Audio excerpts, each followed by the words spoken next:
Hey there! Welcome back to Going Scout Mode, where I attempt to speedrun the scouts. Today we are learning about wild and domestic animals.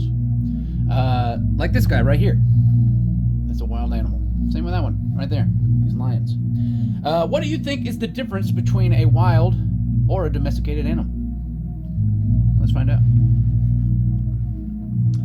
So, wild animals are animals that live outdoors and don't rely on humans and are considered wild animals.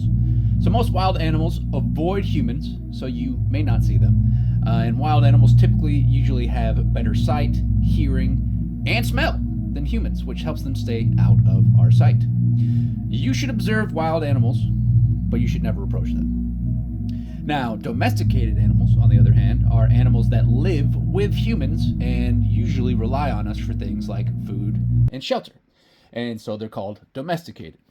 Some animals have become domesticated as a source of food or to help humans with work, and others have just become pets. Now, just because an animal is domesticated does not mean that the animal is necessarily safe. You should never approach an animal that you do not know. I mean, if you cannot tell an animal is domesticated or wild just by looking at it, for example, most dogs that you may see are domesticated, but some dogs are wild and do not rely on humans. Wild dogs should never be approached. Now, we're going to look here and see, we're going to circle the animals below that are wild animals. Now, looking at this, again, just like we said, some dogs are wild, some are domesticated. We can tell that this guy is domesticated because he's wearing a collar. But again, because some are, some aren't, I'm going to circle half of the dog. Again, with birds, some are domesticated, most are wild. So I'm going to circle half.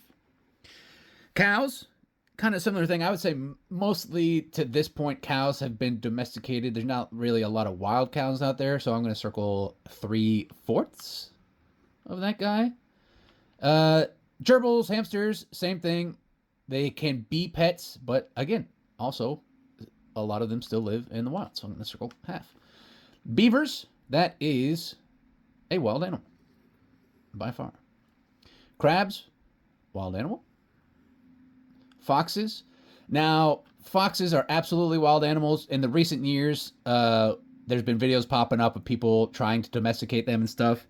So I'm going to circle a little bit of that for the wild side. Actually, no, 3/4 again for wild. You know, I did this backward. I'm supposed to be circling wild animals. Whatever, you get the point. Bears, absolutely wild. So wild. You ever party with a bear? They're phenomenal. Wild. Snakes, again, some snakes are domesticated. Some snakes are wild. So let's circle half of those. Frogs, also kept as pets, half of those. This guy is in a bowl, so he's probably domesticated. But again, most fish are wild. Giraffes, absolutely wild. Not a lot of pet giraffes around. Cats, there are a lot of wild cats, and there's a lot of domesticated cats. So we get half. Elephants, absolutely wild. Don't mess with elephants, though they are very smart. And then iguanas, lizards, all these pets. Again, some of them are domesticated. A lot of them are wild. And so there we go. Relatively, I'm very curious, since I'm an adult and I can recognize these things, what children would think of my half circles and everything, or what you think. Leave a comment down below if you think I'm an idiot. All right. Well, it was good to see you here. Thanks for stopping by, and I'll see you next time. Take care.